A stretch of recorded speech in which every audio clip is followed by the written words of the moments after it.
기도하고 양육반 시작하도록 하겠습니다. 주님 감사합니다. 오늘 주님께서 저희들의 예배 가운데 함께 해주시고 주님의 거룩한 이름을 찬양할 수 있는 힘을 주신 것을 감사를 드립니다. 오늘 이 시간을 주님의 성령께 의탁합니다. 성령께서 저희들의 마음의 문을 열어주시고 하나님의 이 진리를 계시해 주시기를 간절히 기도합니다. 저희가 이 진리대로 살아갈 수 있게 하시고 또 저희에게 능력 주시는 그 주님의 놀라움을 참 찬양하기를 원합니다. 이 시간을 주님께 의탁하옵고 예수 그리스도의 귀하신 이름으로 기도했습니다. 아멘. 안녕하세요. 예. 오늘은 21과 그리스도와 연합에 대해서 함께 나누는 시간을 갖도록 하겠습니다. 그리스도와 신자 간의 상호 내주관계, 다른 말로 연합이라고 합니다. 교재는 갖고 계신 분들은 161페이지입니다.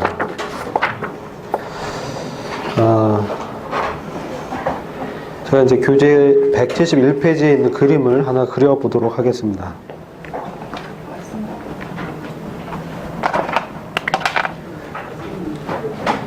여기 보시면 이제 큰 원이 있습니다. 우리가 교제하는 교제권이라고 생각을 해보죠. 우리 교제의 원의 이 테두리는 바로 그리스도이십니다. 우리 교제권은 그리스도 안에 있는 것입니다. 그다음 두 번째, 우리는 그리스도 안에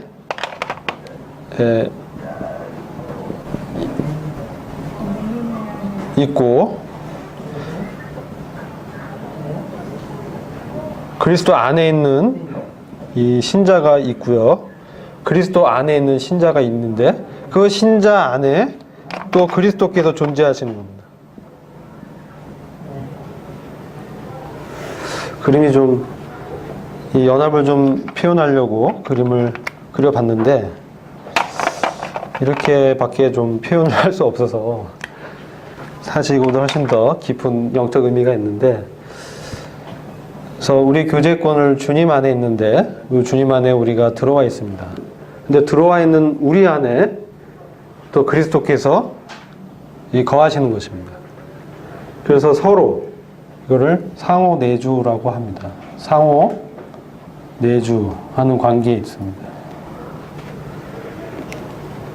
상호 내주하면서 그리스도와 그리스도인 신자가 서로 교제하는 것입니다. 사귀는 것입니다. 그리스도와 신자가 이 사귐을 갖는 것입니다. 이 연합을 가장 잘 표현하고 있는 성경에 나오는 예식이 있습니다. 우리 잘 알죠? 우리 구원받으면 처음에 주님의 말씀에 순종하는 예식을 하죠. 그게 뭐죠? 네, 침례입니다.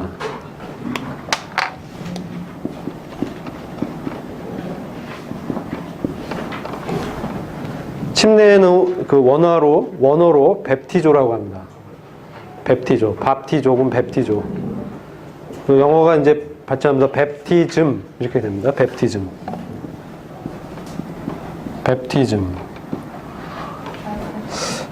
영어를 잘하지는 못하기 때문에 스펠링이 맞는지 좀 확인해 주세요. 맞습니까? 잘 안 보여요? BAPTISM, baptism. 네. 그래서 이게 영어로 침례라는 뜻이고요. 그래서 침례하면은 염색이라는 의미가 있어요. 염색 아세요? 다 아시죠? 염색. 저희 옷에 색깔 물들이잖아요. 그렇죠? 이 염색하는 거거든요. 염색을 하면 흰 천이 그 색깔이 이제 입혀지는 건데 어떻게 입혀지냐면요. 원래 있던 색깔의 그 분자가 그 염색 물에 있는 그 색깔의 분자로 변해버리는 거예요. 이게 뭐라고 하냐면 화학 반응이 일어납니다. 화학 반응이 일어나서 그 색깔이 똑같아지는 거죠. 염색 물에 있는 그 색깔의 분자가 천에 딱 입혀지면서 물에 있던 천의 색이 없어지고 염색 물에 있는 색깔로 변하게 됩니다. 그래서 똑같아지는. 그래서 이 염색을 하면 이제 화학 반응에 의해서 같아져 버립니다. 같아지는 효과가, 색이 같아지는 효과가 나타나는 거죠. 물리적인 반응이 아니에요. 한번 이렇게 염색이 되면 빠지지 않습니다. 그래서 우리가 그리스도로 염색하는 거예요. 연합이라는 거예요. 그리스도의 물이 신자에게 입혀져서 신자의 이 본성이 그리스도의 본성에 합해져서 화학 반응이 일어나서 마치 똑같아지는 겁니다. 그게 연합입니다. 성경에 있는 그 모형을 갖고 이제 설명을 드리면 그렇습니다.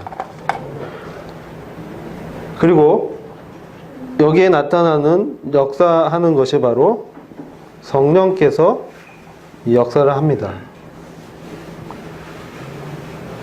우리가 주님의 진리의 말씀을 듣죠. 들으면 어떤 게 생깁니까? 하나님 말씀 들으면 어떤 반응이 일어나죠? 그것을 뭐라고 합니까? 믿음이라고 합니다. 믿음은 들음에서 나고, 하나님의 진리의 말씀을 들을 때 우리 안에 믿음이 생기는 것입니다. 내가 믿으려고 노력해서 믿는다는 것보다 성경적인 것은 내 안에 말씀이 역사가 일어나서 허물과 죄로 죽었던 나의 영혼이 살아나는 것입니다. 이게 뭡니까? 거듭나는 것입니다. 그랬을 때 이제 주님을 알아보게 되는 것입니다. 그전에는 어떻습니까? 우리는 영적으로 무지했습니다. 그래서 허물과 죄로 죽어 있었던 것입니다. 하나님과 교제할 수가 없었습니다. 하나님의 영과 인간의 영이 상관이 없어져 버렸습니다.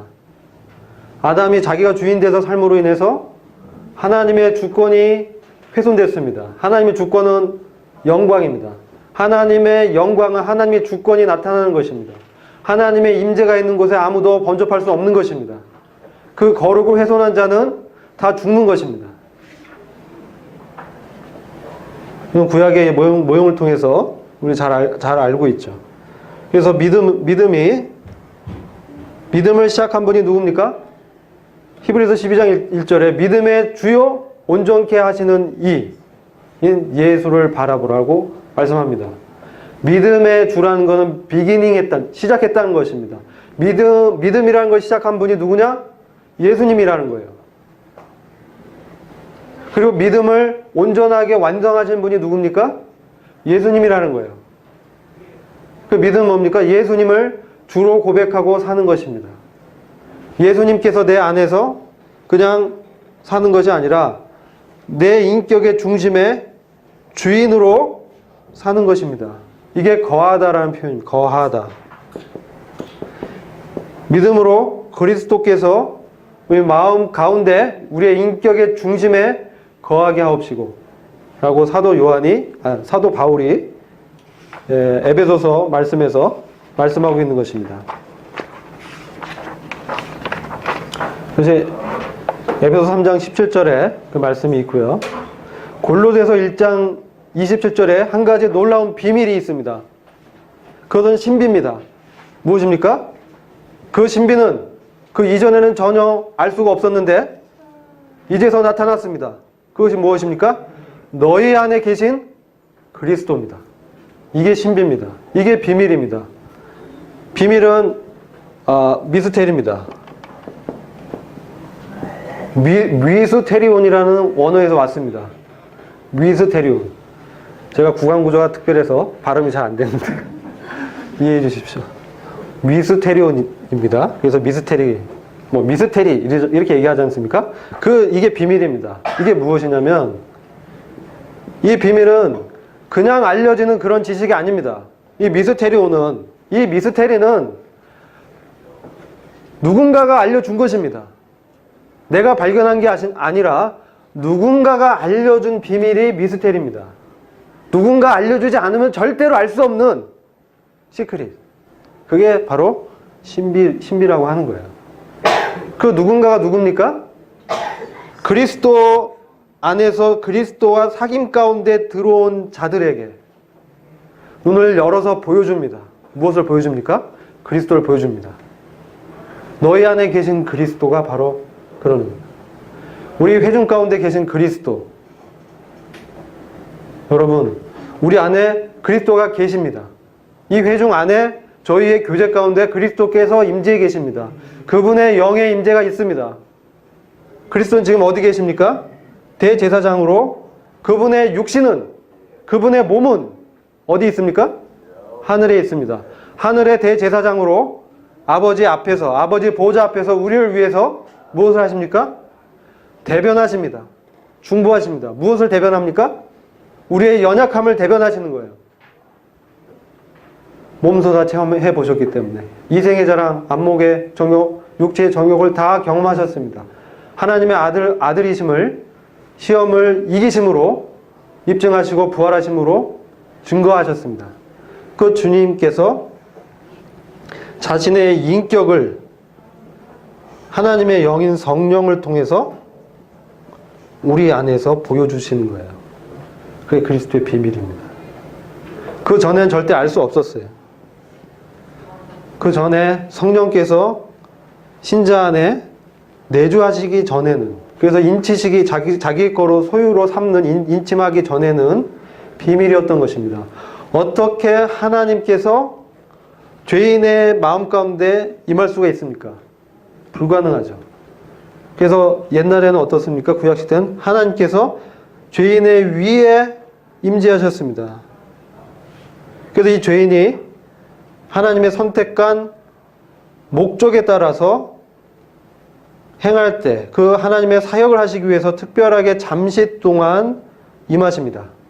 하나님의 역사입니다. 그래서 이 죄인은 그 순간에, 그 기간 동안에 자기의 믿음과 상관없이 그가 하나님을 주로 인정하든 안 하든 그는 하나님의 영에게 사로잡히게 됩니다. 그래서 무엇을 합니까? 예언과 대언을 할 수 있습니다. 그런데 이 사람이 죄를 범하면 어떻게 됩니까? 하나님의 영의 임재가 떠나버립니다. 내주하시지는 않는 거죠. 그러나 신약시대 그리스도인은 마치 침례와 같이 그 염색의 물이 천에 완전히 분자 구조가 똑같아져서 같아지는 것처럼 주님의 인격이 영으로 우리 안에, 주님의 생명이, 조회라고 하는데 주님의 생명이 우리 안에 심겨집니다. 그게 말씀입니다. 이것은 뭡니까? 호흡이라고 합니다. 하나님의 호흡이 말씀으로 우리 안에 들어옵니다. 하나님의 생명이 시작된 겁니다. 이 하나님의 말씀은 어떤 능력이 있습니까? 죽은 자를 살리는 능력이 있는 것입니다. 우주 만물을 말씀으로 붙들고 계신 그 하나님의 능력이 우리 안에 말씀으로 와 계신 거예요. 그게 신비입니다. 그래서 이 말씀은 결국은 주님을 알게 되게 하시죠. 주님을 알게 합니다. 하나님을 알게 합니다. 하나님 어떤 분인지를 알게 합니다. 주님이 어떤 분인지 알게 합니다. 그분의 인격 앞에 우리를 굴복시키십니다. 아무리 벗어나려고 해도 이 하나님의 열심을 벗어날 수가 없습니다. 우리 안에 계시는 그 주님께서 우리를 어떻게 합니까? 영원히 살게 하십니다. 그러니까 그리스도인이 죽는 것은 죽는 게 아닙니다. 성경에 그리스도인이 죽는다라고 표현하지 않고 뭐라고 하죠? 잠들다라고 합니다. 왜냐하면 주님이 오시면 다시 깨울 겁니다. 그 잠드는 것은 그 몸의 죽음입니다. 우리 영혼은 주님의 낙원에 주님과 함께 있죠. 그러나 주님께서 오시면 그 무덤에 있는 몸을 다시 일으켜서 다시 그 흙을 조성해서 사람의 몸으로 만들어버립니다. 그 몸은 주님과 같은 부활의 몸입니다. 그 몸에 이 영혼이 다시 들어가서 부활한 그 하나님의 아들로 이제 하나님의 영광에 들어가게 되는 겁니다. 그것이 구원의 완성입니다. 그것의 시작은 우리 안에 주님의 영이 임할 때, 우리가 그 말씀을 듣고 우리 안에 믿음이 생겨나서 그리스도인이 될 때 우리는 어디에 있습니까? 그리스도 안에 거하게 되는 거예요. 근데 그리스도 안에 거하는 것은 그분께서 전격적으로 주님의 역사로 주님을 믿을 때 일어납니다. 근데 내 안에 계신 그리스도, 너의 마음 가운데 그리스도께서 인격의 중심에 거한다는 것은 주님께서 주인으로 행하신다는 거예요. 근데 이것은 사도 바울이 기도를 했습니다. 기도했습니다. 에베소 성도들이 얼마나 신령했습니까? 그런데 그 신령한 성도들도 그들의 인격의 중심에 주님께서 주인이 되는 것은 사도가 특별히 기도를 해야 됐습니다. 기도를 통해서 우리의 삶의 모든 영역에 있어서 주님께서 점점 지배하시는 것입니다. 이게 뭡니까? 성령 충만입니다. 그리스도 안에 거하는 신자는 내 안에 그리스도께서 주로 역사함으로 그분에게 이제 순종하는 역사가 나타납니다. 이런 자들은 무엇을 합니까? 전쟁을 합니다.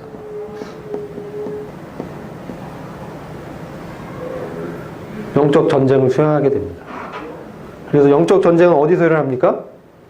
하늘에서 일어납니다. 영적 전쟁은 땅에 있는 것이 아닙니다. 영적인 전쟁은 하늘에서 일어나는 것입니다. 우리의 대적이 어디 있습니까? 땅에 있습니까? 아닙니다. 우리의 대적은 혈과 육이 아닙니다. 우리의 대적은 하늘의 정사와 권세입니다. 근데 많은 경우 우리가 마치 이 땅에 있는 사람들의 육신과 갈등하고 대립구조를 들어갑니다. 그것은 영적 전쟁의 실질을 놓치고 있는 것입니다. 그 전에 그 육체 가운데 역사하는 사단의 영이 하늘에서 그를 미혹하고 성도들을 공격하게 하는 것입니다. 말과 생각으로. 그래서 그리스도 안에 있는 신자만이 이것의 방패로 저항할 수 있는 것입니다. 이간질을 하는 그 불신의 화살을 막을 수 있는 것입니다. 구원의 투구로 우리의 구원을 흔드는 사단의 미혹을 막을 수가 있는 것입니다. 그래서 이 그리스도 안에 거하는 신자는 우리 안에 거하는 그리스도로 사는 것입니다. 그리스도로 산다는 것은 우리 안에 주님께서 말씀하신 그 말씀대로 사는 것입니다. 그러면 그리스도의 색깔과 나의 색깔이 같아지는 것입니다. 그리스도의 뜻이 나의 뜻이 되는 것입니다. 이게 연합의 열매가 나타나는 것입니다. 근데 이것이 우리 육체의 능력과 있음으로는 불가능합니다. 그래서 우리 안에 보혜사 성령께서 돕는 자로 와 계신 것이에요. 그래서 보혜사 성령이 우리 안에 있는 그 주님의 말씀을 기억나게 합니다. 그래서 그 주님의 말씀에 순종하게 하는데 그것을 막는 것이 있습니다. 무엇입니까? 나의 옛 사람 육신의 이 죄성이, 육신성이 이것을 막는 것입니다. 그래서 전쟁이 일어나는 겁니다. 주님을 순종할 것인지 나의 옛사람의 육신성을 따라갈지. 그래서 육체로는 혹은 육신으로는 절대로 하나님을 기쁘게 할 수가 없습니다. 어떤 자만이 그리스도와 동일시되는 믿음으로 하나님을 기쁘게 할 수 있습니까? 하나님의 영의 인도함을 받는 자, 하나님의 영의 지배를 받는 자, 하나님 말씀대로 사는 자가 하나님이 기쁘게 하시는 건 할 수 있다는 거예요. 근데 그렇게 하려면 우리 안에 계신 그리스도와 깊은 사귐 가운데 들어가야 되는 것입니다. 왜 그렇죠? 우리의 그 옛 성품이 강력하게 역사하기 때문에 그렇습니다. 우리의 옛사람이 십자가에 못 박혔는데 계속해서 마치 못 박히지 않은 것처럼 주인행을 하려고 우리를 속이고 역사하고 그게 바로 너라고, 죄를 지은 자가 바로 너라고, 너의 옛사람이 바로 너의 신분이라고 계속해서 우리를 속이는 것입니다. 주님과 동일시된 그리스도 안에 있는 자들은 그것이 죄고 이것은 옛사람이고 이것은 옛 자아고 이미 십자가에서 죽었음을 믿음으로 여기는 것입니다. 그리고 내 안에 살아계신 분, 그 세 사람이 나의 진정한 새로운 신분입니다. 그것이 나인 것입니다. 그래서 그 새 생명이, 문제는 이 새 생명이 처음에 태어나면 그냥 혼자 갑자기 어른처럼 행세할 수가 없습니다. 갓난은 아이같이 신령한 젖을 사모하라고 했습니다. 말씀의 양식으로 그가 자라가야 됩니다. 자라가서 성인이 되었을 때 믿음의 장성한 분량에 이르러서 하늘의 전쟁을 수행하게 되는 것입니다. 그래서 이 새 생명을 가졌다고 해서 그가 영적인 전쟁에서 승리할 수가 없음이 로마서 7장의 갈등에서 나오는 것입니다. 거듭났지만 그 안에 갈등이 있습니다. 무슨 갈등입니까? 내가 하려는 갈등입니다. 로마서 7장의 주제는 나입니다. 아이가 굉장히 많이 나와요. 여기 그리스도 안에 해방됐다는 얘기가 없습니다. 내가 다 하는 것입니다. 그것은 실패입니다. 왜요? 이것은 육신을 다시 의지하는 것입니다. 그럼 다시 어디로 갑니까? 다시 옛사람에게로 가는 거예요. 근데 뭘로 포장합니까? 종교로 포장합니다. 어떤 형식을 지킴으로 해보려고 합니다. 그러나 이렇게 했을 때 다시 유대교인이 되는 거예요. 어떻게 했습니까? 주님을 죽여버렸어요. 유대교인이 성경을 제일 잘하는 민족인데 주님을 죽여버렸어요. 주님의 생명이 나타나지 못하게 된 거예요. 그래서 이게 죄인데 이것은 십자가에서 못 박을 수밖에 없는, 이건 용서할 수가 없는 겁니다. 죄는 용서할 수가 없는 것입니다. 본질적인 내가 주인이 되려는 이 죄성은 십자가에서 못 박아야 되는 것이지, 심판받아야 되는 것이지, 얘를 어떻게 다독거려서 개선할 수가 없는 거예요. 그래서 주님과 함께 못 박았다라고 우리가 날마다 믿음으로 여겨야 되는 거예요. 이게 우리가 지고 가는 인생의 나의 십자가입니다.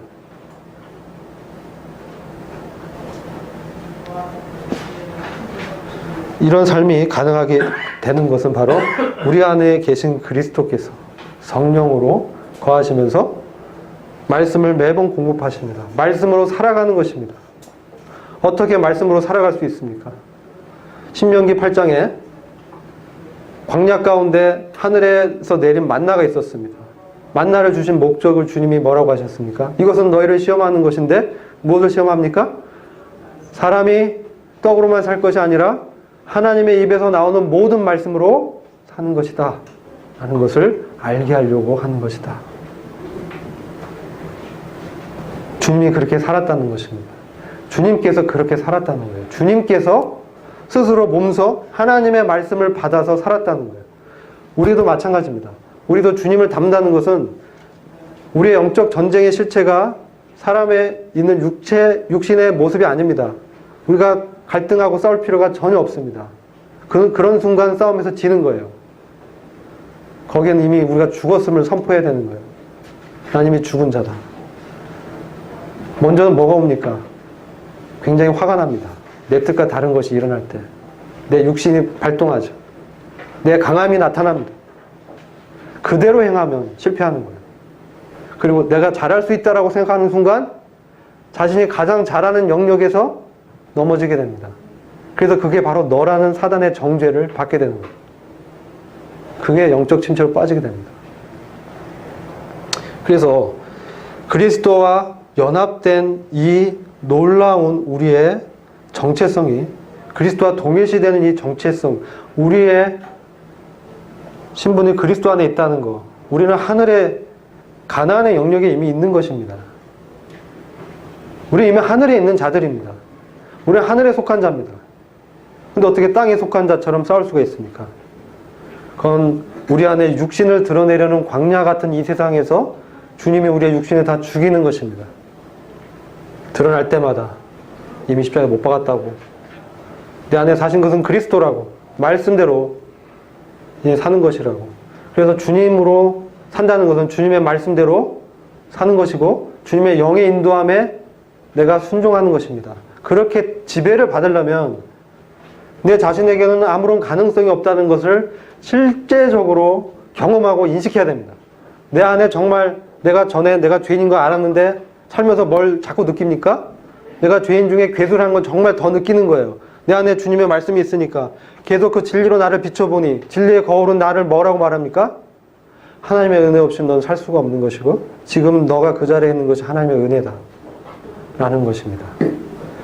하나님의 그 영원한 목적인 하나님과 사람이 완전하게 하나가 되는 그 거룩한 성 새 예루살렘이 되는 하나님의 거룩이 그 안에서 이루어져 버려서 그가 영원히 하나님의 통치와 하나님의 영광과 하나님의 임재를 누리면서 그가 하나님의 아들로 살아가는 이 영광이 이 땅에서 어떻게 사느냐에 달려 있습니다. 이게 우리의 현실입니다. 이 영광이 우리가 이 땅에 어떻게 살아가느냐의 열매로 나타나는 거예요. 이때 가면 너무나 늦다는 거예요. 우리가 주님 오실 때는 우리가 소망하지만 그때는 우리가 주님이 기쁘게 하는 것은 너무나 당연한 거죠. 우리가 육신을 입고 있는 이 연약한 가운데서 하늘의 영광을 받기 때문에 바울이 하늘의 3층전에 올라가서 하나님의 보좌의 그 영광을 눈으로 목도했습니다. 그래서 그가 완전히 변화돼 버렸어요. 그 영광을 보니까. 그 계시가 너무 커서 주님이 그 육신에 가시를 줬습니다. 육체에 가시를 줬습니다. 왜요? 그 계시가 너무 크니까 인간의 육신성은 뭡니까? 자만과 교만입니다. 스스로 설 수 있는 자처럼, 세움이 필요 없는 자처럼, 자기의 능력으로 갈 수 있는 것처럼 그 지식의 교만에 빠지게 할까봐 하나님께서 특별하게 장치를 걸었습니다. 그게 은혜입니다. 그래서 우리가 고난을 통과할 때 하나님의 은혜가 나타납니다. 우리가 상처를 화상한 자처럼 상처받은 새살이 계속 나죠. 계속 닦아냅니다. 진정한 새살이 날 때까지. 아픕니다. 고난 가운데 있습니다. 생명이 나오는 거 고통이 됩니다. 근데 그 안에서 하나님의 생명이 나타나면서 내가 얼마나 나의 육신이 하나님의 은혜 없이는 살 수 없는가라는 것을 매번 경험하게 되는 겁니다. 그리고 어떻습니까?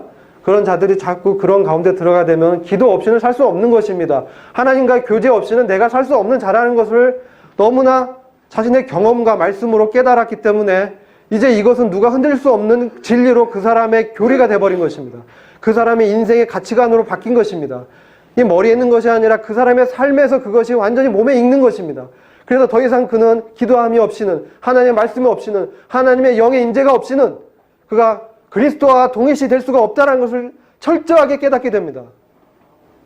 이런 사람에게서 그리스도의 연합된 생명이 인격으로 나타납니다. 그리스도의 나타남이 있습니다. 그래서 바울은 내 안에 사시는 이가 그리스도라고 했습니다. 그분의 말씀에, 그분의 진리 앞에 나를 비춰보니까 나는 벌레와 같은 자라는 거예요. 정말 가능성 없는 자였는데 하나님께서 정말 사랑해서 하나님의 은혜로 불렀다는 겁니다. 그래서 이 연합의 의미는 여러 가지가 있습니다. 연합의 의미가 여러 가지 있는데 그리스도 안에 있다라는 것은 163페이지 교재에는 이렇게 그리스도의 인격 안에서 통합되어 그와 일치를 이루었다. 이 연합의 삶이 어떤 삶인지 그리스도와 그 인격 안에서 통합돼서 그리스도의 인격이 같아진 거예요. 그래서 일치가 되었다는 뜻이 있고 관계면에서 나는 그리스도께 속했다. 그런 뜻이 있습니다. 그리고 그리스도 안에 있는 구속으로 우리가 값없이 하나님의 은혜로 값없이 의롭다 하심을 얻은 자 되었다. 그래서 그리스도께서 이루셨다는 수단과 기능이 그 연합에 있습니다. 그리고 그리스도께서 그렇게 하시면 원인이 되셨다. 연합으로 인해서 그리스도 안에는 하나 되는 상태다. 그리스도께 온통 집중하는 것이다. 그리스도께서 내 권위이시다. 그래서 내 안에 능력으로 역사하는 그리스도로 사는 것이다. 그래서 내 속에 골로새서 1장 27절부터 29절 보면 하나님이 그들로 하여금 이 비밀의 영광이 이방인 가운데 어떻게 풍성한 것을 알게 하려 하심이라. 이 비밀은 너희 안에 계신 그리스도니 곧 영광의 소망이니라. 미스테리는 하나님과 깊은 교제 가운데 들어간 자에게 하나님이 말씀하시는 겁니다. 하나님이 말씀을 깨닫게 합니다. 하나님이 성령의 역사로 말씀을 기억나게 하십니다. 성령의 명철하심, 이해하심은 우리가 처한 그 환경을 누구보다도 하나님이 잘 아시기 때문에 그 환경에 가장 적합한 하나님의 치료책을 우리한테 알려주십니다. 그걸 깨닫게 하십니다. 그게 명철입니다. 그래서 그걸 깨닫게 하시고, 아, 이렇구나. 하나님 말씀 보내셔서 그 은혜입니다. 말씀을 비춰보니 이렇구나. 그리고 나에겐 가능성이 없으니 이제 주님께 의지해서 나아가자.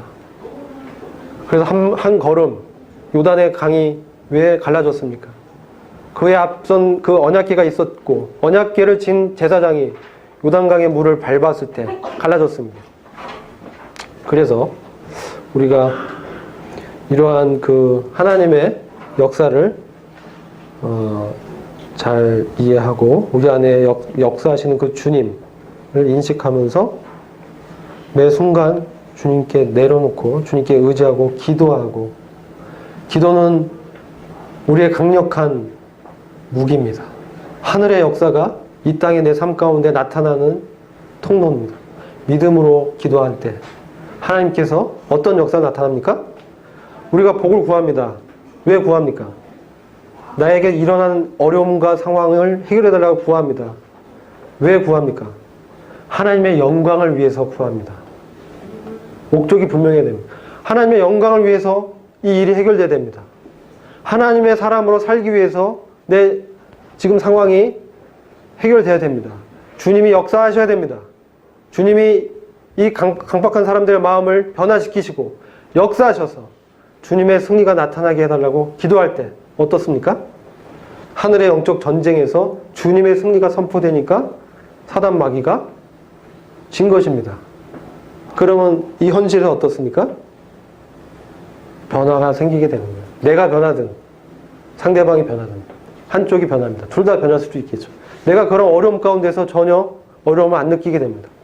어려움을 초월합니다. 지식이라는 그리스도의 사랑을 알게 되는 거예요. 그러니까 그 사람이 막 뭐라고 해도 아무런 문제가 안 되는 거예요. 아니면 그 사람을 바꿔버립니다. 그래서 하나님의 역사가 이 땅에서 나타날 수 있는 거예요. 그래서 이렇게 사는 사람들이 바로 하나님의 성전의 기둥 같은 존재로 주님이 삼으시고 거룩한 성 예루살렘에 이름을 주시고 그리스도와 통치하는 새 이름을 써주십니다. 그들은 적고 연약했습니다. 그들이 붙드는 건 주님밖에 없었어요. 말씀밖에 없었어요. 내가 그리스도 안에 있는 자구나. 주님이 내 안에 있는 분이구나. 주님은 나와 완전히 하나 된 분이시구나. 그리스도와 나는 동일한 사람이구나. 그것을 매 순간 우리가 기억하면서 기도할 때 이 성령의 역사가 나타나면서 하나님의 지배가 우리 삶 가운데 그 영역이 점점 넓어질 것입니다. 그래서 우리가 이 진리를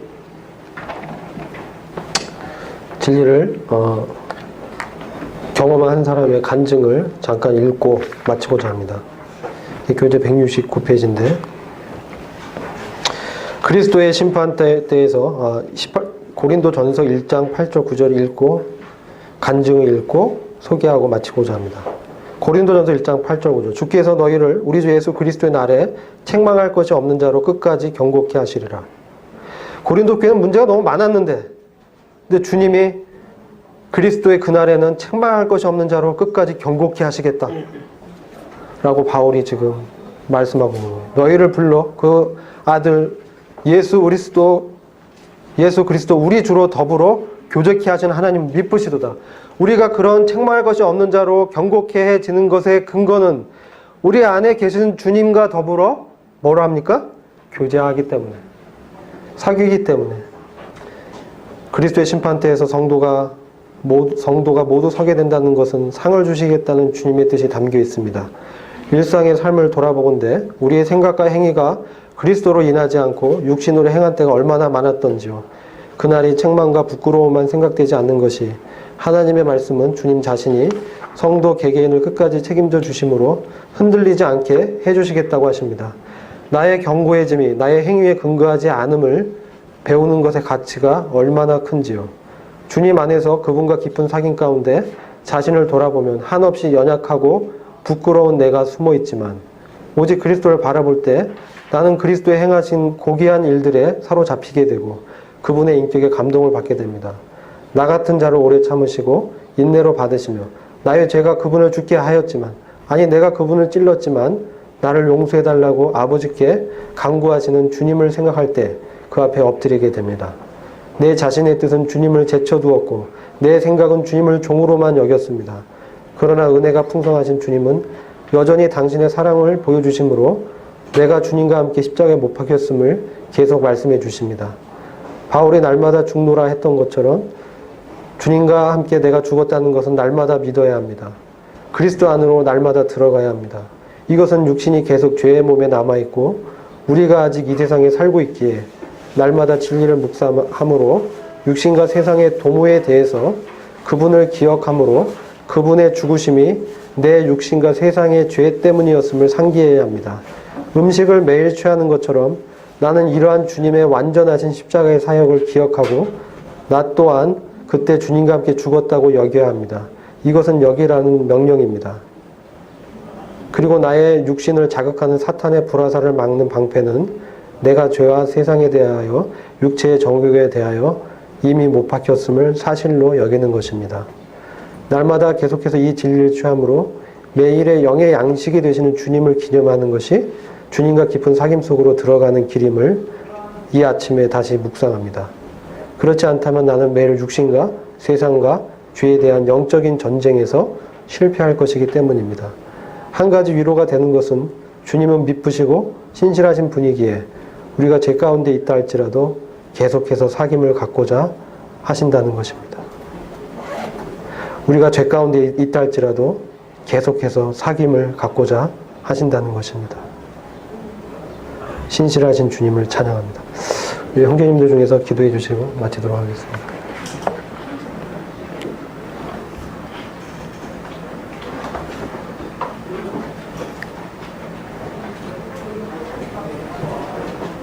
내가 그리스도와 함께 십자가에 못 박힌 날, 이제는 내가 사는 것이 아니라 오직 내가 내 그리스도께서 사신 것이라. 내가 육체 가운데 사는 것은 나를 사랑하사 나를 위하여 자기 몸을 버리시니 하나님의 아들을 있는 믿음 안에서 사는 것이라. 주님, 오늘 참 그리스도 안에서의 하나됨에 대해서, 연합에 대해서 저희 교회 지체들에게 교훈하신 이 은혜에 대해 참으로 감사하며 주님의 이 놀라우신 은혜를 허락받은 이 은혜에 대해서 감사를 드립니다. 주님, 하나님의 거룩하심과 그 놀라우신 권능과 흠없으신 공의 앞에서 참 죄된 인생이, 저희 같은 인생들이 하나님을 대면하거나 하나님을 높이거나 하나님 앞에 나아갈 수 없었다는 사실을 다시 한번 상기하며 오직 우리 주 예수 그리스도의 하나님의 은혜로 말미암아서 이제 주님 앞에 당당히 나아감을 얻게 하신 하나님의 그 놀라운 은혜를 찬양하며 감사를 드립니다. 아버님, 참 저희가 그리스도의 생명을 얻고 난 이후에도 여전히 주님 안에서 주님과 함께 십자가에 못 박힌 사실을 인정하지 못하고 저희가 가지고 있는 육신의 옳은 것으로 주님을 섬기려 하고, 그리고 변화되거나 개선될 수 없는 육신을 의지해서 저희 앞에 놓여진 환경과 관계와 모든 일들을 해결해보고자 하는 그러한 육신들이 여전히 꿈틀대고 있음을 발견하게 됩니다.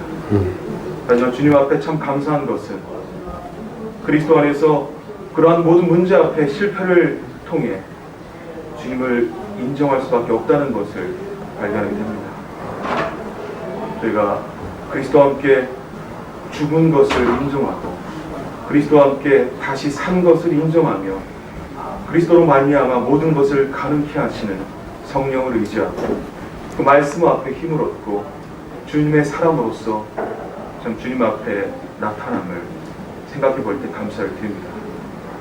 주님, 무엇보다 감사한 것은 이제 그것이 교리적이거나 원리적인 행함으로 나아가는 것이 아니라 이제 우리 주 예수 그리스도의 그 은혜 안에서 하나님을 아버지라, 그리스도를 참 형제라, 참 성령 안에서 가족이라 인식함을 갖고 그 가족애로 주님을 인정하고 인식할 수 있다는 것입니다. 주님, 저희가 어떠한 노력과 또 행위와 그리고 주님을 많이 아는 지식으로 주님을 닮아갈 수 없다는 것을 고백합니다. 오직 아들이 아버지의 마음을 알고 인식함 같이 그리스도 예수님께서 아버지를 위해서 또 아버지의 마음을 인지하고 자신의 삶을 순종함으로 드리고 인생들에게 모든 본을 보임같이 저희도 주의 성령을 따라서 우리 주 예수 그리스도의 본을 따라서 아버지 앞에 당당히 나아감을 얻고 주님을 위해서 삶을 드리고 하나님의 영광이 드러나는 삶이 될 수 있음을 생각할 때 감사를 드립니다. 이 삶을 허락하신 주님을 감사합니다. 주님, 이것은 저희가 관념적이거나 그리고 추상적으로 또 교육을 통해서 배워질 수 없는 것임을 알게 됩니다. 저희의 삶 가운데 실제하시고 살아서 역사하시는 우리 주님을 믿고 의지하고 닮아가기를 원합니다. 주님, 이제 내가 육체 가운데 사는 것은 나를 사랑하사 나를 위하여 자기 몸을 버리신 하나님을 위해서 사는 것이 아니라 오직 믿는 믿음 안에서 산다고 말씀하신 것처럼 저희가 할 수 있는 것은 주님을 믿는 것밖에 없음을 고백을 드립니다. 주님을 믿게 하시고 또 믿게 하시고 또 믿음 안에서 주님을 드러내는 저희 삶이 될 수 있도록 저희 성령께서 강력히 역사하시고 인도하여 주시옵소서. 아멘. 감사를 드리며 살아계시고 역사하시는 우리 주님 예수 그리스도의 하나님의 이름으로 감사하며 기도드립니다. 아멘. 네. 수고하셨습니다.